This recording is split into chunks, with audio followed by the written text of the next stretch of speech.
guys, it's Lynnea with a video for Penguin Palace stamps, and today I'm going to be using a die set as well as the birthday unicorn stamp set.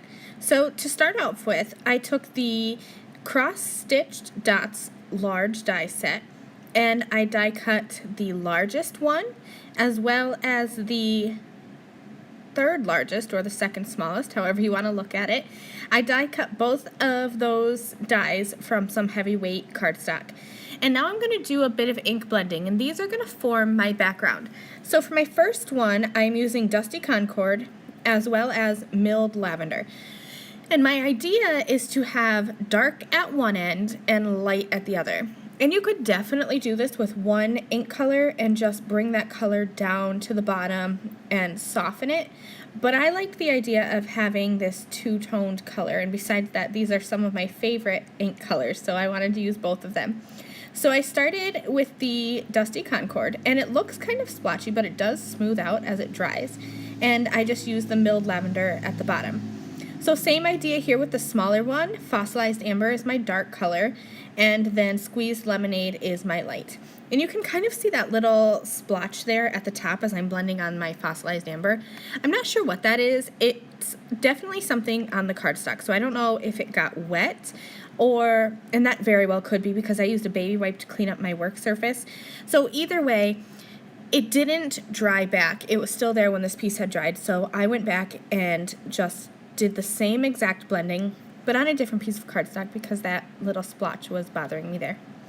Okay, so I've grabbed the Birthday Unicorn stamp set, and I'm using the unicorn image with the bunch of balloons. That's my favorite image in this stamp set.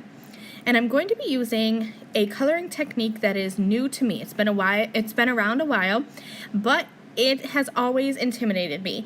And recently I was at Junkie Fest and I tried it, and it's called no line coloring. So basically I'm using the fade out ink, and you can stamp it as many times as you want. I stamped it twice here. My work area is not bright. It was actually raining the day that I was filmed this, so it wasn't bright, so I needed a little bit of that extra color. But so you can basically stamp this a couple times, but it will still dry back to nothing. So for no line coloring, you basically color up to the edge of that stamped image and then blend out towards the middle. So I wanted my unicorn to be white, so I'm using some N0, some N2, and some colorless blender. Taking my darkest color directly up to the edge, kind of coming and blending out with my light, and then tapping that colorless blender on to fade it out to be white. Same idea with my pale pink here for the nose. I just basically traced where the edges of the stamp should be. And then I'm coming in with my colorless blender just to soften that out a bit because I wanted this little unicorn to be super soft. So I'm on to the balloons now, and I'm going to be using the medium as my dark tone and the light as my light. So I'm coloring about half my balloon with the medium and then blending out with my light, but I am leaving a little bit of a highlight uncolored. And so now just as I finish this up, I wanted to add some white gel pen details. And this is my first time coloring like this no line coloring technique.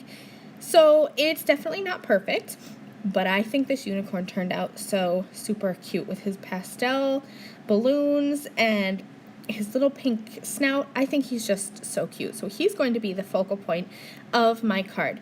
Once he's all colored and I've accented him with the white gel pen, I will use my scissors to cut him out, but there are coordinating dies for this stamp set. So now I am positioning him on the yellow die cut panel, and I'm just going to be positioning my sentiment and stamping it in black underneath him. So at this point, I had just planned to put the yellow die cut piece on top of this purple one, but it was looking super plain. So I flicked on some water, picked it up with a dry towel for some texture, and I'm like, oh wow, it still wasn't what I had in my head. So I went and I die cut the second largest one from white cardstock and thought I would mat that in between. And it still wasn't enough. This card needed some sparkle because all unicorns should sparkle, right? So I grabbed my little line stickers here from another stamp company, and I am just going to go around and leave probably like an 1/8 of an inch border around the edge of this cardstock, and check out how this is starting to come together. I'm going to layer that on top of my purple die cut piece and then put that yellow one right on top. And in the end, this turned out to be super shimmery, and I love the addition of that white die cut panel there. Just using my T-square ruler to make sure everything is straight, and then I will add some clear, well, I guess they're kind of white gems, and that completes this card. Thank you so much for joining me. I will catch you all next time. Bye!